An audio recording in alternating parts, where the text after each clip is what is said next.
It is common to look at wealth, fame, or the ability to chase every passing desire and assume that is the formula for happiness. Yet, as the shadows pass over these superficial achievements, we constantly see people who have acquired all of them and remain deeply miserable. True contentment is a different kind of wealth. It is an inner treasure that does not perish when your circumstances change. To build it, you need a strategy. We are going to build a 4-step practical framework to help you master your personal whims and strengthen your inner faith. Before we begin, grab a physical notebook or open a digital notes app. You are going to write down your personal spiritual action plan right now.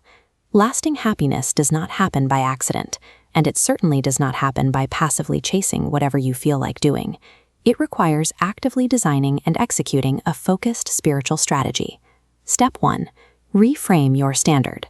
On one side of your page, write down a specific, lawful pursuit that you genuinely enjoy. Look at this split layout. On the right side of your page, write down one passing desire you actively struggle with. When you prioritize personal whims over divine guidance, you don't gain freedom. Instead, those pursuits crumble and dissolve, leaving spiritual emptiness. True contentment requires a strict boundary. It means aligning your desires entirely within the limits of what your Creator has designated as lawful. Restricting yourself to what is lawful builds a stable foundation for happiness.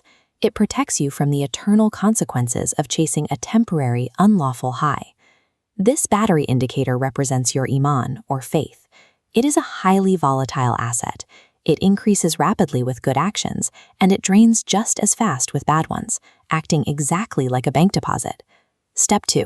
Audit your circle. On your page, list the top 3 people or media sources that occupy the majority of your time. Notice how the 3 outer circles bleed their color into the center. Your immediate circle dictates your decisions and overrides your internal state. Even seemingly insignificant bad habits from your environment will detach and infiltrate your character, accumulating heavily at your core. If you are experiencing chronic spiritual weakness, the root cause is rarely a sudden shift. It is the gradual, unnoticed influence of an unchecked social environment, pulling you away from the straight path.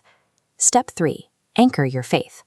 Before your next salah, establish a pre-prayer reset. Dedicate exactly 30 seconds to mentally detach from your immediate surroundings. Use those 30 seconds to contrast the absolute greatness and permanence of Allah against the extreme insignificance of whatever daily tasks or distractions you were just doing. This matters because your salah is the foundation of your accountability. If your prayer is accepted, all your other deeds follow. If it is rejected, everything else fails. To achieve deep focus, you must actively ponder and dissect the meaning of the words you are reciting. You cannot just execute mindless physical motions. A deeply focused, consistent prayer becomes an unbreakable daily anchor. It ensures your inner spiritual battery recharges, no matter what external worldly chaos you face. Look at this glass of water. Step 4 is practicing secret restraint. Imagine you are fasting, completely alone and desperately thirsty, holding this cold water. What exact force prevents you from taking a drink when absolutely no human being is around to watch you? The answer is Taqwa. It is the pure, internalized consciousness of your Creator, holding you accountable even in the complete absence of an audience. Commit to one specific act of private restraint today. Choose an action or an abstention that remains a secret known only to you and Allah.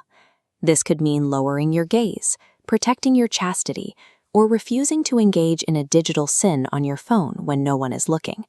You must practice this because at the moment of death, you will face your Creator entirely alone, stripped of all your public personas. True mastery over your whims is forged in total secrecy.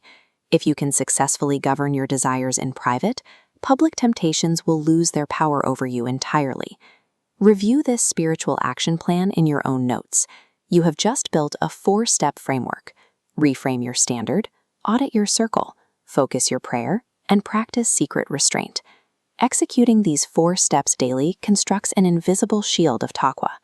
This consciousness of Allah is your only reliable defense against the severe trials of this life.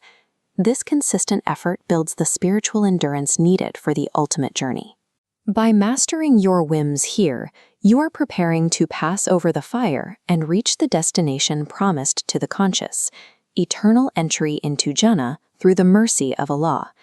Take this exact framework and apply it to your very next prayer today. Strive to master your internal life now, so that when your time comes, your final words will confidently be, لا إله إلا الله